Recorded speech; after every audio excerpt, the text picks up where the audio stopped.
నమస్తే, నేను Keshav. Welcome to Suman TV.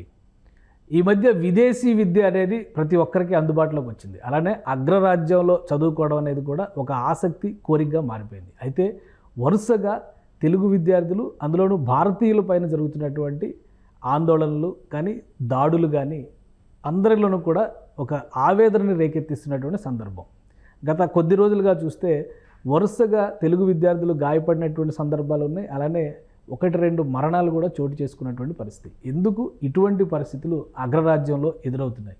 దీనికి ప్రత్యేకమైనటువంటి కారణాలు ఉన్నాయి. అలానే అక్కడ ఉంటున్నటువంటి తెలుగు వారికి భద్రత ఎంతవరకు అనుకూలంగా ఉంది? ఇప్పుడున్నటువంటి రాజకీయ పరిస్థితులు ఈ భద్రత పైన ప్రభావం చూపించేటువంటి పరిస్థితులు ఉన్నాయా? ఈ అంశాలపైన విశ్లేషణ చూద్దాం. మనతో పాటు ఉన్నారు global Telangana association founder president Vishweshwar Reddy Kalwala గారు.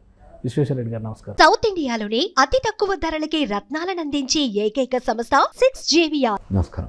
తెలుగు రాష్ట్రాలు 2 రాష్ట్రాలు అయిపోయినా కానీ విద్యార్థులు కానీ విదేశీ విద్య కోసం ఆసక్తి చూపించేటువంటి వాళ్ళ సంఖ్య కానీ రోజు రోజుకు పెరుగుతుంది. కానీ ఈ వరుసగా జరుగుతున్నటువంటి ఘటనలు, వరుసగా ఈ వారం రోజుల్లోనే 4-5 ఘటనలు నమోదైనటువంటి పరిస్థితి ఉంది.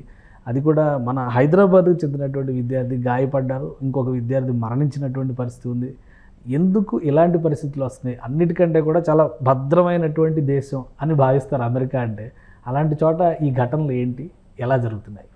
టిపికల్గా అంటే ఇది ప్రాసెస్ గురించి చెప్పాల్సి వస్తే భారతదేశం నుంచి చాలా అంటే అన్ని రాష్ట్రాల నుంచి కూడా అమెరికాకు F1 వీసా రూపకంగా విద్య నేర్చుకోవడం కోసం స్టూడెంట్ రూపకంగా వస్తుంటారు అక్కడికి.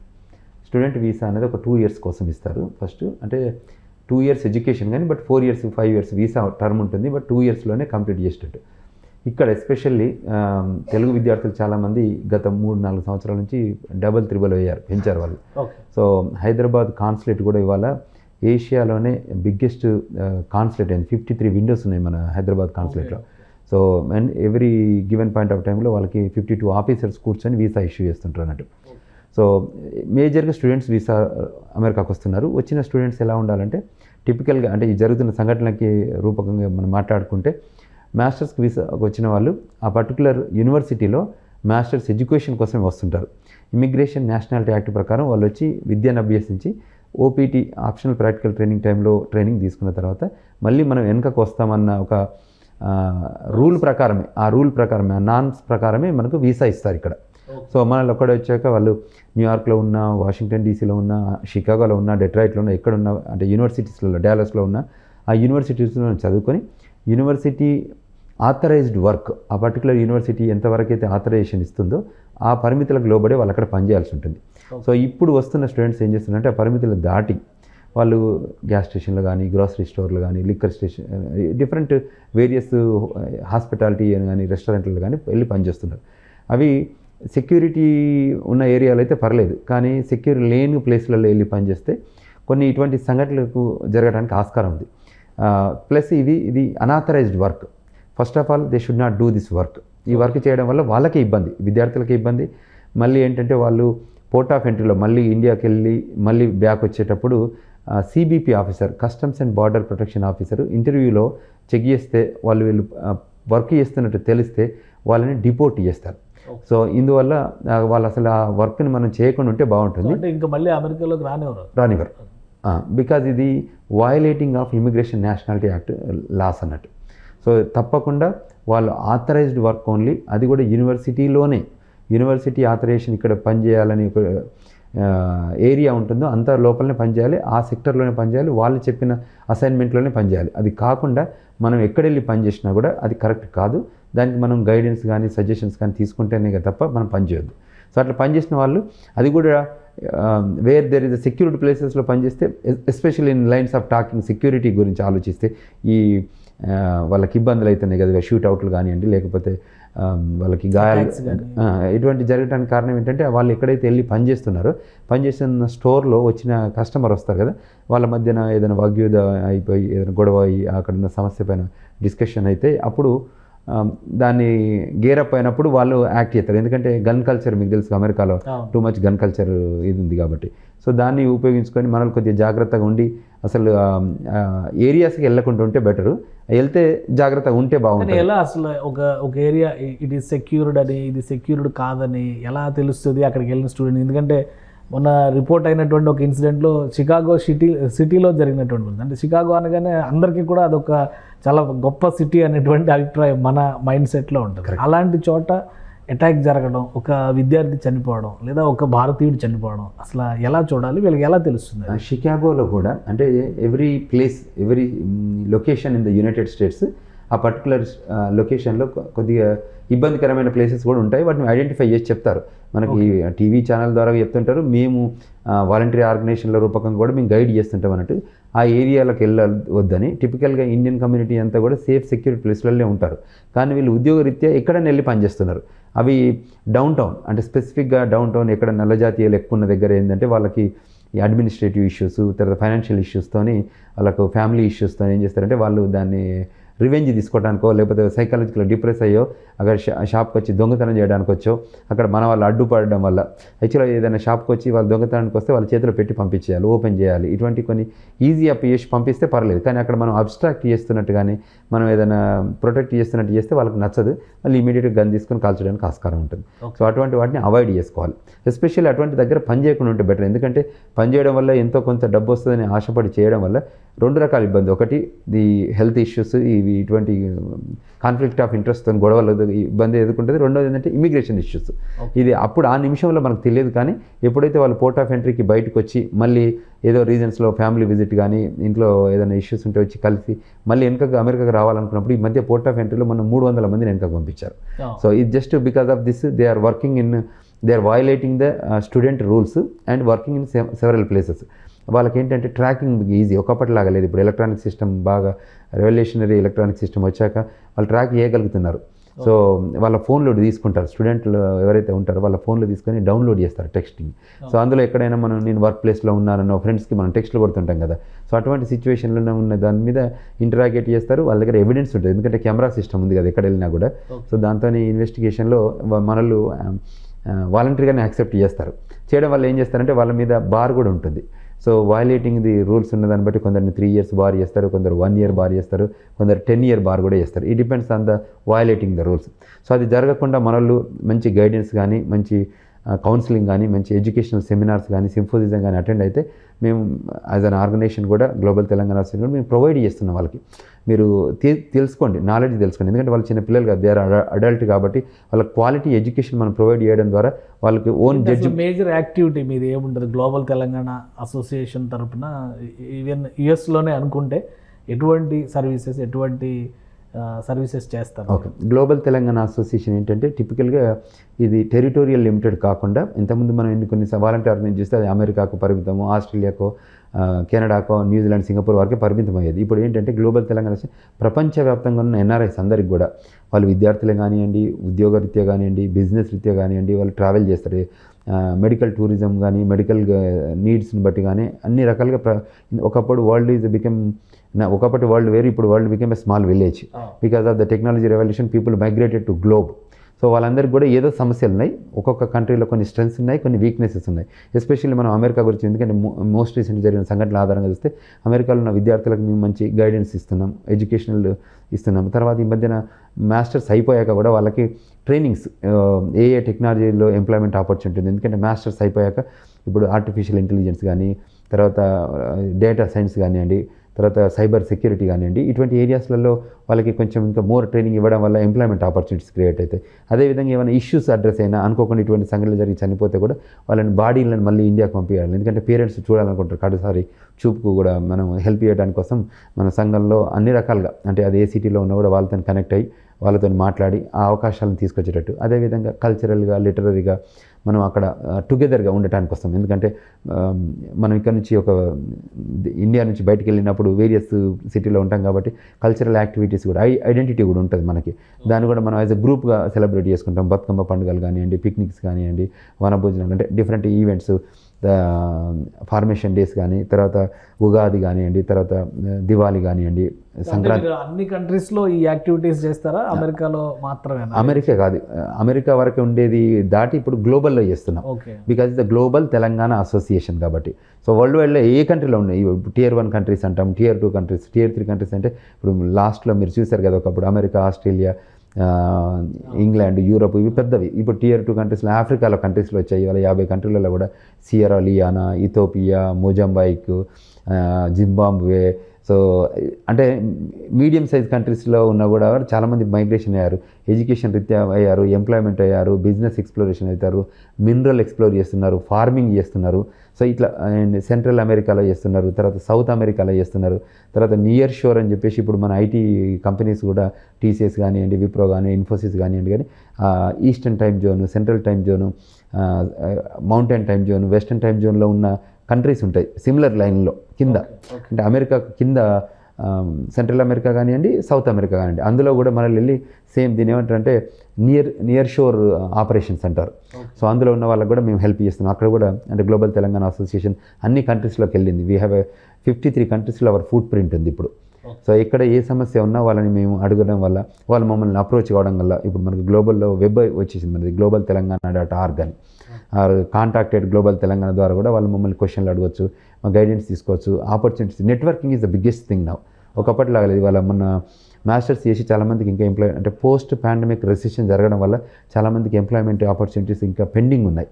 సో ఎవెన్చువల్గా 2024లో హోప్ఫుల్లీ ఈ పాండమిక్ మా అందరికీ అనుకొని. కానీ ఇప్పుడు అమెరికాలో ఇప్పుడు కూడా చాలా వరకు జాబ్స్ కట్ షార్ట్ అయిపోతున్నటువంటి పరిస్థితి ఉంది. 95%, 98% లే ఆఫ్స్ చేస్తున్నారు. ఇట్లాంటి ప్రచారాలన్నీ బాగా జరుగుతున్నాయి. సాఫ్ట్వేర్లోనే ఎక్కువ ఈ కాస్ట్ కటింగ్లో భాగంగా ఎంప్లాయ్మెంట్స్ని కూడా తగ్గించేస్తున్నటువంటి పరిస్థితి ఉంది. సో మీకు ఎలా వస్తున్నాయి రియాక్షన్స్ దీనికి సంబంధించి? అది యాక్చువల్గా హిస్టారికల్గా సైక్లిక్ ప్రాసెస్లో అవుతుంటుంది. పాండమిక్ ఇష్యూస్ వచ్చినప్పుడు కానీ, ఎకనామిక్ ఇష్యూస్ వచ్చినప్పుడు కానీ అప్పుడప్పుడు డౌన్ టైం ఉంటుంది. కానీ ఇది అన్నీ కలిపి ఇంటిగ్రేట్ అయ్యి వచ్చిన సమస్య. పాపం పిల్లలందరికీ కూడా అంటే it is not their problem, it is a system problem. పిల్లలు మంచిగానే మన వాళ్ళు వచ్చిన వాళ్ళు చాలా కష్టపడి చదువుతారు, మంచి అంటే ఆపర్చునిటీ ఉంటే పని చేస్తారు, అంటే నేర్చుకుంటారు, తర్వాత ఎక్స్ప్లోర్ అవుతారు. ఇప్పుడు మేము 25 సంవత్సరాల క్రితం వెళ్ళి కంటే ముందు ఇప్పుడు 25 సంవత్సరాలు నేర్చుకుని సెటిల్ అయిన వాళ్ళే కదా. సో వాళ్ళకు కూడా ఆపర్చునిటీ ఉంటే తప్పకుండా సెటిల్ అవుతారు గ్రాడ్యువల్గా. కాకపోతే రైట్ లీగల్ సిస్టమ్ ద్వారా, రైట్ లీగల్ పాత్ ద్వారా వెళ్ళడం వల్ల వాళ్ళకి మంచి హెల్ప్ అవుతుంది. తర్వాత వాళ్ళు ఒక ప్రాపర్ కెరీర్ బిల్డ్ చేసుకోవడానికి ఆస్కారం ఉంటుంది. సో అటువంటి లైన్లోనే ఉంటే బాగుంటుంది అనేది మేము గైడ్ చేస్తుంటాం. ఇప్పుడున్న పరిస్థితుల్లో తెలుగు రాష్ట్రాల్లో కూడా ఫారెన్ ఎడ్యుకేషన్ ఎంకరేజ్ చేసేటువంటి ఉద్దేశంతో గవర్నమెంట్లే స్పాన్సర్షిప్ చేస్తున్నటువంటి పరిస్థితి ఉంది. సో F1 వచ్చినా, ఏ వీసా ఏదొచ్చినా కానీ ఎడ్యుకేషన్ పర్పస్లో F1 కేటగిరీ అన్నారు. అలానే ఇంకా చాలా కేటగిరీస్ ఉన్నాయి. అసలు ఏ కేటగిరీ వీసాకి ఎలాంటి నిబంధనలు ఉంటాయి? స్టూడెంట్ కమ్యూనిటీ ప్రధానంగా దేన్ని ఫాలో అవ్వాలి? ఓకే, టిపికల్గా ఎలా ఉంటుందంటే ఆల్ఫాబెటికల్ లెటర్ ATZ అంటారు. అంటే ఏ నుంచి Z వరకు మధ్య ఉన్న ప్రతి లెటర్లో ఏదో ఒక లెటర్కి ఒక వీసా టైప్ ఉంటుంది. అమెరికా ఏం చేస్తుందంటే ఇప్పుడు మనం ఎగ్జాంపుల్ F1 వీసా అనేది చాలా పాపులర్లీ నోన్ మనందరికీ. F1 కాకుండా H1B అని ఉంటుంది, అది స్కిల్డ్ లేబర్. సో అది మన వాళ్ళు H1 మీద వచ్చి వర్క్ చేసే వాళ్ళందరూ వచ్చి H1 మీద వస్తారు. తర్వాత మన వాళ్ళ పేరెంట్స్ కానీ మిగతా వాళ్ళందరూ వచ్చి విజిటర్ వీసా మీద వస్తారు, which1 B1 B2. అదేవిధంగా ఇక్కడ నుంచి మన వాళ్ళు అక్కడ టెంపుల్ ఉన్నాయి. ఈ మధ్య చాలామంది మైగ్రేషన్ కావడం వల్ల టెంపుల్లలో పూజారులుగా వస్తారు కాబట్టి వాళ్ళను ఎనీథింగ్ ప్రీస్ట్ వీసా రూపకంగా వచ్చే వాళ్ళని R1 వీసా అంటారు. తర్వాత ఇక్కడ నుంచి సినిమా వాళ్ళు అక్కడికి షూటింగ్ రూపకంగా వస్తారు, తర్వాత పెర్ఫార్మెన్స్ రూపంగా వస్తారు, P3 వీసా రూపకంగా వస్తారు. అదేవిధంగా ఎక్స్ట్రాడినరీ ఎబిలిటీ రూపకంగా వస్తారు, O1 O2 రూపకంగా వస్తారు. తర్వాత మీడియా మీరు వస్తారు, I వీసా రూపకంగా వస్తారు. అంటే టిపికల్గా ఆల్ఫాబెటికల్ లెటర్లో చెప్తున్నాను. సో Hలో కూడా H2B వర్కర్స్ అట్లా డిఫరెంట్. అంటే ఫార్మింగ్ వస్తారు, అంటే సీజనల్ వర్కర్స్ అని అమెరికాలో ఇప్పుడు ఫార్మింగ్ బాగా చేస్తారు. వెస్ట్ ఆఫ్ అమెరికా మీకు కాలిఫోర్నియాలో చాలా ల్యాండ్స్లలో మన వాళ్ళు పంజాబీ నుంచి కానీ, తర్వాత సౌత్ అమెరికా నుంచి కానీ, సెవెరల్ కంట్రీస్ నుంచి, కొలంబియా నుంచి, తర్వాత పెరు, చైలీ, వెనిజులా ఆ నుంచి వచ్చి ఫార్మింగ్ చేస్తారు. ఇక్కడ వాళ్ళందరికీ కూడా వీసాస్ ఇస్తారు. సీజన్ ఒక 6 నెలల వరకే ఇస్తారు. అట్లా ఇక్కడ మనకి H1 అంటే ఒక 3 ఏళ్ళు ఇచ్చినట్టు అటువంటి వీసా రూపకంగా వస్తారు. స్టూడెంట్స్కి మాత్రం F1 రూపకంగా వచ్చిన తర్వాత OPT ఏం చేస్తుంటారంటే స్టెమ్ అయితే అంటే సైన్స్, టెక్నాలజీ, ఇంజనీరింగ్, మ్యాథమెటిక్స్ అయితే 36 మంత్స్ OPT ఇస్తారు. అది కాకుండా మనకి మేనేజ్మెంట్ కోట కానీ, లీగల్ సైడ్ కానీ, LLB, LLM అటువంటి చేసే వాళ్ళకైతే ఓన్లీ 12 మంత్సే ఇస్తారు OPT. ఆ OPT టర్మ్ అయిపోయాక మళ్ళీ వాళ్ళందరూ H1B కోటా కిందకి వస్తారు. H1B ఎలా ఉంటుందంటే ఎవ్రీ ఇయర్ వాళ్ళ H1B కోటా ఇయర్లో 65,000 జనరల్ కోటా ఇస్తారు, 20,000 మాస్టర్స్ చేసే వాళ్ళకి ఇస్తారు. అంటే యూఎస్లో మాస్టర్స్ కంప్లీట్ చేసిన వాళ్ళకి ఒక 20,000 వీసాస్ ఇస్తారు. ఈ 85,000ని ఎవ్రీ ఇయర్ యాన్యువల్లీ లాటరీ ద్వారా పిక్ చేస్తారు. ఎందుకంటే మనకు వీసాల కంటే ఎక్కువ మంది అప్లికెంట్స్ ఉన్నారు కాబట్టి. సో మార్చ్లో రిజిస్ట్రేషన్ ఉంటుంది, మార్చ్ 6 నుంచి 22 వరకు ఈ సంవత్సరం 2024లో స్టార్ట్ అవుతుంది. సో అందులో ఏం చేస్తారంటే రిజిస్ట్రేషన్ ప్రాసెస్ ఉంటుంది, అప్లికేషన్స్ తీసుకుంటారు, అందులో లాటరీ తీస్తారు 22 తర్వాత, మార్చ్ 22 తర్వాత. లాటరీలో పిక్ అయిన వాళ్ళందరికీ ఏం చేస్తారంటే ఎవరైతే పిక్ అవుతారో వాళ్ళకి కమ్యూనికేట్ చేస్తారు, స్టూడెంట్స్కి ఎవరైనా అప్లికెంట్స్ బేసికల్గా బెనిఫిషరీస్కి.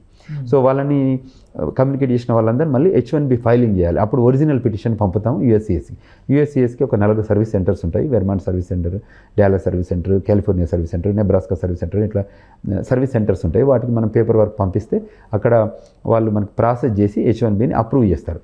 ఆ అప్రూవల్ H1B తీసుకొని అప్పుడు మనం ఇండియాకి వచ్చి అప్పుడు వీసా స్టాంపింగ్ చేసుకుంటారు టిపికల్గా. So F1 to H1 is a conversion method అన్నట్టు. ఒకటి student working, then continues working. తర్వాత H1Bలో ఉన్నప్పుడు కూడా వాళ్ళు మళ్ళీ ఏం చేస్తారంటే గ్రీన్ కార్డ్ ప్రాసెస్ ఉంటుంది. సో కంటిన్యూగా మనకి H1లో కూడా మళ్ళీ 140 అని ఉంటుంది, 140 తర్వాత 485 ఉంటుంది, పర్మ్ లేబర్ ఉంటుంది, ఇవన్నీ టోటల్గా inclusive of package. Then green card వస్తుంది.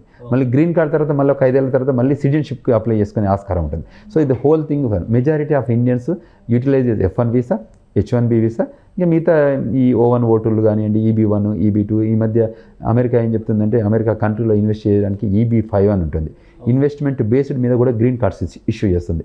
సో ఆ లైన్లో కూడా చాలామంది ఈ మధ్య, ఒకప్పటి చైనా వాళ్ళు ఎక్కువ యూటిలైజ్ చేసుకునే వాళ్ళు EB5ని, ఇప్పుడు ఇండియన్స్ కూడా చాలామంది యూటిలైజ్ చేసుకుంటున్నారు. సో ఓవరాల్గా అంటే ఇక్కడ హైదరాబాద్ నుంచి వెళ్ళేటువంటి పాపులేషన్ కూడా పెరిగింది అంటున్నారు. హైదరాబాద్ కాన్సులేట్, అమెరికన్ కాన్సులేట్ ఇండియాలోనే, ఏషియాలోనే లార్జెస్ట్ అంటున్నారు. అంటే ఇక్కడ నుంచి వెళ్ళే వాళ్ళ పర్సంటేజ్ ఎలా ఉంటుంది?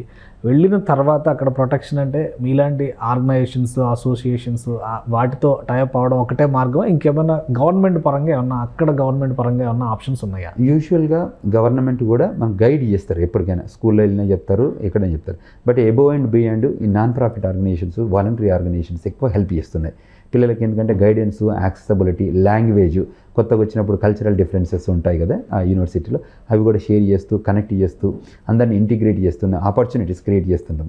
సో వాలంటరీ ఆర్గనైజేషన్స్ అయితే మోర్ యూజర్ ఫ్రెండ్లీ ఉంటాయి. అక్కడ గవర్నమెంట్ ఏజెన్సీస్ కూడా హెల్ప్ చేస్తాయి ఇష్యూస్ ఉన్నప్పుడు. ఇప్పుడు స్టూడెంట్ కూడా కాలేజీకి వచ్చినప్పుడు అక్కడ DSO ఉంటారు యూనివర్సిటీలో, తర్వాత ఇంటర్నేషనల్ ఆఫీస్ ఉంటుంది, వాళ్ళు కూడా గైడెన్స్ ఇస్తారు. మనం అడగాలి.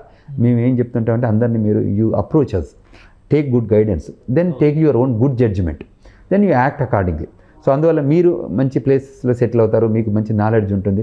మీరు కూడా ఇప్పుడు take help today and give the help later once you're settled properly. అది మా పాలసీ అన్నట్టు అని నాన్ ప్రాఫిట్లో. సో గ్లోబల్ తెలంగాణ అసోసియేషన్ కూడా వరల్డ్ వైడ్ కూడా, అంటే వరల్డ్ వైడ్లో ఇక్కడ స్టూడెంట్స్ ఒకప్పుడు అమెరికా వెళ్ళేవాళ్ళు, ఇప్పుడు అమెరికా కాదు, ఆస్ట్రేలియాకి వెళ్తున్నారు, కెనడాకి వెళ్తున్నారు, న్యూజిలాండ్కి వెళ్తున్నారు స్టూడెంట్ వీసాలో, తర్వాత యూరోప్లో అన్ని కంట్రీస్కి వెళ్తున్నారు. ఇవాళ ఒకటి మాల్టా అనే ఒక ఐలాండ్ కంట్రీ ఉంటుంది యూరోప్లో కింద, అక్కడ కూడా మన వాళ్ళు చాలామంది స్టూడెంట్సే, ఒక 4,000 మంది స్టూడెంట్స్ వెళ్ళారు ఈ మధ్యలో. సో అక్కడ కూడా అనే యూనివర్సిటీలలో కూడా వెళ్తాను. అంటే అమెరికాలో బిగ్గర్ సిటీలో వెళ్ళాలి, Tier 2 సిటీలోనే కాదు, అంటే యూరోప్లో ఉన్న మాల్టా అనే కంట్రీలో కూడా స్టూడెంట్ రూపకంగా వెళ్తున్నారు.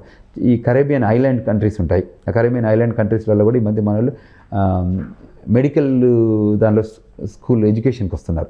అంటే ఇక్కడ మాస్టర్స్కు మనకి ఉక్రెయిన్ అని అంతకుముందు రష్యా ఎడ్యుకేషన్ లాగా ఉండేది చూడండి, సిమిలర్ లైన్స్లో ఇప్పుడు కరేబియన్ ఐలాండ్స్లో కూడా మంచి యూనివర్సిటీస్ ఉన్నాయి, ఇండియన్ ఓన్డ్ యూనివర్సిటీస్ ఉన్నాయి అక్కడ.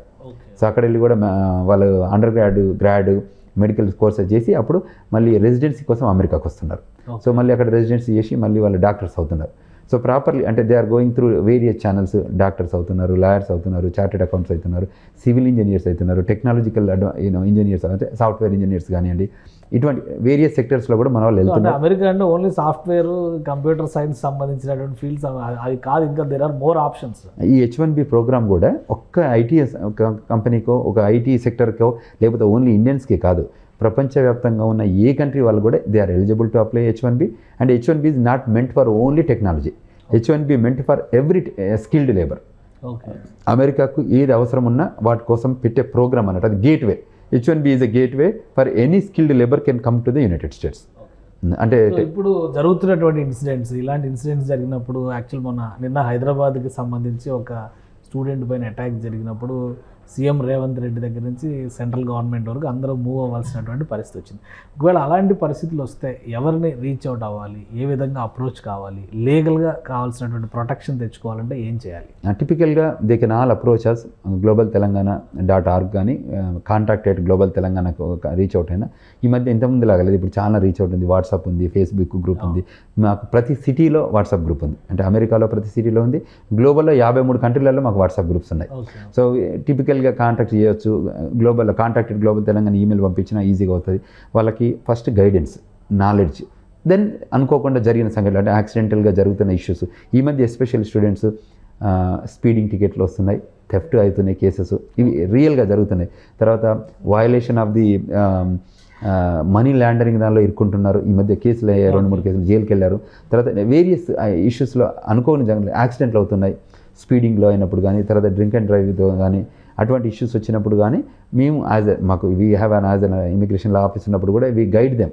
అంటే ఈ రకంగా ఇమిగ్రేషన్లో H1లో కానీ, వీసా టైప్స్లలో కానీ, చేంజ్ ఆఫ్ స్టేటస్లో కానీ, ఎక్స్టెన్షన్ ఆఫ్ స్టేటస్లో కానీ, ఇటువంటి దానిలో కూడా మన జనిత లా ఆఫీస్ నుంచి కూడా మేము గైడ్ చేస్తున్నాం. తర్వాత మన global Telangana as an organization కూడా మేము వాళ్ళకి ఇన్ఫర్మేషన్ ఇస్తున్నాం. ఇష్యూస్ వచ్చినప్పుడు కూడా మన రీచ్ అవుట్ కమ్మంటున్నాం. తర్వాత మనకు అక్కడ సర్టన్ ఏరియాస్లలో మంచి లాయర్ని పెట్టడం, అంటే ఆ పర్టికులర్ టౌన్లో, సిటీలో. ఎందుకంటే ఇటువంటి ఇష్యూస్కి ఇది స్టేట్ స్పెసిఫిక్ లా అంటారు. Immigration law is a federal law. But ఈ ఇష్యూస్ బేస్డ్ మీద ఇటువంటి క్రిమినల్ యాక్టివిటీ జరుగుతుంటే ఆ పర్టికులర్ స్టేటు ఆ జ్యూరిస్డిక్షన్లో ఉన్న అటార్నీని హైర్ చేసి ఆ courts through proper legal system ద్వారా వాళ్ళని అక్కడ నుంచి వాళ్ళకి సెక్యూర్ చేస్తున్నాం.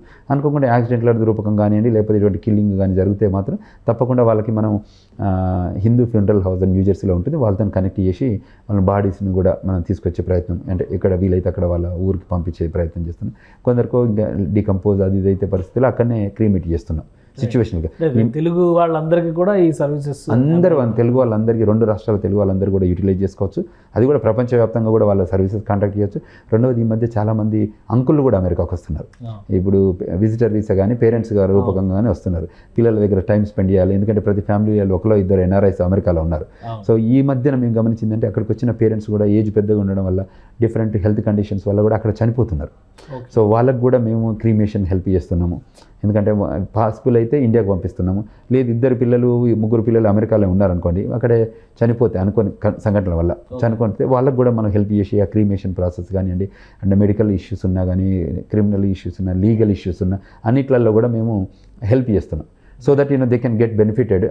పేరెంట్స్ కూడా అక్కడే క్రీమేషన్ కార్యక్రమాలు చేసి నెక్స్ట్ స్టెప్స్ టెంపుల్ని కూడా ఎంగేజ్ చేస్తున్నాం. ఒక టెంపుల్ కానివ్వండి, ఒక హాస్పిటాలిటీ కానివ్వండి, ఒక అటార్నీ కానివ్వండి, అందరినీ ఇంటిగ్రేట్ చేస్తూ టోటల్ ఎపిసోడ్లో. మన ఎవరో వర్జీనియాలో రెసిడెంట్ ఉన్నారు, వెస్ట్ వర్జీనియాకు ట్రావెల్ చేస్తూ వెస్ట్ వర్జీనియాలో చనిపోయారు అంకుల్. పాపం వెస్ట్ వర్జీనియాలో హాస్పిటల్ ఉంటే అక్కడ నుంచి మళ్ళీ లీగాలిటీ ఉంటుంది, అంటే అది స్టేట్ స్పెసిఫిక్ లా ఉంటుంది. West Virginia state is different from Virginia state. So అందులోకి వెళ్ళి మళ్ళీ అన్ని అప్రూవల్ తీసుకొని వచ్చి మళ్ళీ వర్జీనియాకి తీసుకొచ్చి మళ్ళీ వర్జీనియాలో క్రీమేషన్ చేసుకొని మళ్ళీ అందరిని ఇవన్నీ ఇష్యూస్ ఉంటాయన్నట్టు. అవి కూడా వీఆర్ హెల్పింగ్ దెమ్. ఎక్కడెక్కడైతే గైడెన్స్ రిక్వైర్ ఉందో, ఎక్కడెక్కడైతే నాలెడ్జ్ సోర్స్ షేరింగ్ అవసరం ఉందో, సో ఇటువంటి దానిలో. ఫైనల్గా అసలు ఒక స్టూడెంట్ వెళ్ళినప్పుడు ఎలాంటి జాగ్రత్తలు తీసుకుంటే బెటర్? అంటే మీరు అన్నట్టుగా వర్క్ స్పెసిఫిక్ ఇష్యూస్ కాకుండా ఇంకేదైనా జాగ్రత్తలు తీసుకుంటే వాళ్ళు సేఫ్గా ఉంటారు. అమెరికా ఒక సెక్యూర్డ్ నేషన్, అందరికంటే కూడా ఒక భద్రమైన దేశం. ప్రపంచ దేశాలన్నింటిలో అమెరికాలో ఉంటే చాలా సేఫెస్ట్ ప్లేస్ అనుకునేటువంటి అభిప్రాయం అందరికీ ఉంది. ఆ ఫీల్ పొందాలి అంటే అక్కడ ఏం చేస్తే బెటర్ మీరు చెప్పేసి? తప్పకుండా ప్రతి స్టూడెంట్ కూడా guidance, the seek good guidance. వచ్చే కంటే ముందు కన్సల్టింగ్ ఏజెన్సీల దగ్గర తీసుకోండి. తర్వాత యాక్ట్ చేసే ముందు, before you act, take good guidance. ఎందుకంటే మనం యాక్ట్ చేసిన తర్వాత పోతే అది క్రిమినల్ ఇంటెంట్ కింద వచ్చేస్తుంది, అప్పుడు మనం ఏం చేయలేము. అది we have to go through the legal process. So అంతకంటే ముందు మనకి స్టూడెంట్ వీసా అయితే DSOతో అప్రోచ్ కావడం, గైడెన్స్ తీసుకోవడం. తర్వాత ఈ నాన్ ప్రాఫిట్ ఆర్గనైజేషన్స్ ఇవి ఉన్న వాళ్ళతో మాట్లాడవచ్చు, అందులో ఉన్న లీడర్షిప్తో మాట్లాడవచ్చు, ఇన్ఫర్మేషన్ కలెక్ట్ చేసుకోవడం. ఇమిగ్రేషన్ లా అనుకోండి, ఒక లా ఫర్మ్తో మాట్లాడుకోవడం. తర్వాత మేము అందులో కూడా మేము జనిత లా ద్వారా కూడా మేము చాలామందికి కౌన్సిలింగ్ కానీ, సింపోజియం కానీ, సెమినార్స్ కానీ ఆర్గనైజ్ చేసాం. సో దట్ ఏంటంటే వాళ్ళకి ప్రాపర్ గైడెన్స్ వస్తాయి, దెన్ దే కెన్ యాక్ట్. ఇప్పుడు చాలామంది వచ్చారు, కొన్ని వేల మంది స్టూడెంట్స్ వస్తున్నారు. కొద్దిమంది, ఇప్పుడు మీరు అన్న మనం 5-10 మంది అంటే ఆ ఉన్న పూల్ ఆఫ్ స్టూడెంట్స్లో చాలా తక్కువ పర్సెంట్, 1-2% ఈ జరుగుతున్న సంఘటనలో ఇంపాక్ట్ అయిన వాళ్ళు. 95% వాళ్ళు చాలా బాగున్నారు. ఈ 5% కూడా మేము ఇంపాక్ట్ కావద్దని కోరుకుంటున్నాం. ఆ 1-2% కూడా ఇబ్బంది కావద్దని కోరుకుంటాం. సో వాళ్ళందరికీ కూడా మనం గైడెన్స్ ఇవ్వడం వల్ల వాళ్ళు అడగండి, అప్రోచ్ అయితే take good guidance and execute in properly. So that ఆ ఫాలోయింగ్ ద ఇన్స్ట్రక్షన్స్ అవుతే వాళ్ళకి హెల్ప్ అవుతుంది. సో సో మేము ఏ రకంగా హెల్ప్ కావాలన్నా కూడా మేము హెల్ప్ చేస్తున్నాం. We need this kind of knowledge కావాలనుకోండి, ఎడ్యుకేషనల్ నాలెడ్జ్ ఇస్తున్నాము, ఎంప్లాయ్మెంట్ నాలెడ్జ్ ఇస్తున్నాము, లీగల్ నాలెడ్జ్ ఇస్తున్నాం. These are providing the free services, we're not asking any charges to it. So ఇవ్వడం వల్ల వాళ్ళకు కూడా గుడ్ గైడెన్స్ వస్తుంది. స్టూడెంట్లు అనేది మెయిన్ ఇంపార్టెంట్, ఎందుకంటే అది ఫుట్ ప్రింట్ అక్కడ మొదలు పెడతారు, తర్వాత వాళ్ళ కెరీర్ సిటిజన్షిప్ వరకు వెళ్తారు కాబట్టి. సో చాలా ఏళ్ళు అక్కడ సెటిల్. ఇప్పుడు మనకు 40 సంవత్సరాలు కూడా వాళ్ళ తెలుగు వాళ్ళందరూ కూడా అక్కడ మైగ్రేట్ అవుతున్నారు ఏది అమెరికాకి. సో అయితే వాళ్ళందరికీ కూడా మేము బేస్గా హెల్ప్ అవుతున్నాం అందరం. 40 ఏళ్ల క్రితం వెళ్ళిన వాళ్ళు ఇప్పుడు మంచి గైడెన్స్ ఇస్తారు. ఇప్పుడు వచ్చిన వాళ్ళకి 20 ఏళ్ళ తర్వాత వాళ్ళే మనకు గైడెన్స్ ఇస్తారు మళ్ళీ మిగతా వాళ్ళకి కూడా. సో ఇటువంటి మోడల్ను మనం మెకానిజంను గ్లోబల్ తెలంగాణ అసోసియేషన్ హెల్ప్ చేస్తుంది. Right, thank you Vishweshwara Reddy గారు మీ అభిప్రాయాలు తెలియజేసినందుకు. ఇది విశ్వేశ్వర రెడ్డి గారు చెప్తున్నారు, స్టూడెంట్ కమ్యూనిటీగా వెళ్ళిన వాళ్ళు ప్రొఫెషనల్ ఏరియాస్లోకి వెళ్ళడానికి కొన్ని రిస్ట్రిక్షన్స్ ఉన్నాయి. అలానే ఇమిగ్రెంట్ లాస్ను వైలేట్ చేస్తే అనుకోని ఇలాంటి సంఘటనలు జరిగినప్పుడు మనం చేదాటిపోయేటువంటి పరిస్థితులు ఎదురవుతాయనేటువంటి అభిప్రాయం వ్యక్తం చేస్తున్నారు. మరోవైపు నుంచి అమెరికాలో కానీ గ్లోబల్గా ప్రపంచవ్యాప్తంగా ఎక్కడికి వెళ్ళినటువంటి తెలుగు వారికైనా కానీ సర్వీసెస్ అందించడానికి, వాళ్ళకి కావాల్సినటువంటి సహాయాన్ని అందించడానికి తాను ఎప్పుడు సిద్ధంగా ఉంటానంటున్నారు. గ్లోబల్ తెలంగాణ అసోసియేషన్ ద్వారా ఇప్పటికే 53 కంట్రీస్లో ఫుట్ ప్రింట్స్ ఉన్నాయనేటువంటి మాట ఆయన చెప్తున్నారు. కాబట్టి ఈ సర్వీసెస్ను ఉపయోగించుకోండి. విదేశాలకు వెళ్ళడం, విద్యను ఆర్జించడం, అలానే ఆస్తులను సంపాదించడం మాత్రమే కాదు, ఆరోగ్యంగా ఉండాలి, మనం భద్రంగా ఉండాలనేది మన ప్రధాన లక్ష్యం అవుతుంది. కాబట్టి అక్కడి నిబంధనలు, అక్కడి నియమాలు ఏంటి, అక్కడి చట్టాలు ఏంటి తెలుసుకోవడం కూడా మన ప్రాథమిక బాధ్యతగా భావించాలి. విశ్వేశ్వర రెడ్డి గారి సలహాలని పాటించండి. ఇది స్పెషల్ డిస్కషన్. Keep watching.